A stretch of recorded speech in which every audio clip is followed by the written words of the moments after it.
আহ, প্রিয় দর্শক, বাসায় যাওয়ার পথে মুখটা একটু খোলো, খোলো একটু। হ্যাঁ, আমরা রাজশাহী যাচ্ছি, সেই ভোরবেলায় বের হয়েছি।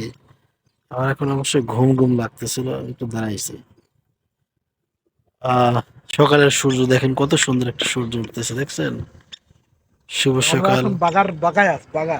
আমরা এখন বাঘা পাইনি এখনো। এই পাশে দাঁড়াইছি, দেখেন কত সুন্দর একটা পুকুর। ওরে বাবা, সেই সুন্দর লাগতেছে পুকুরটা। এই তো পুকুরের অবস্থা। আমার সিল্কি চুল দেখেন, উপর দিয়ে যা চলে গেছে। চুলটা মনে হচ্ছে যে আমার মান্না স্টাইল চুল, কিন্তু না, চুল কিন্তু আমার সিল্কি। কি দেখা যাচ্ছে। যাই হোক, আমরা আবার রওনা দেবো। বাই।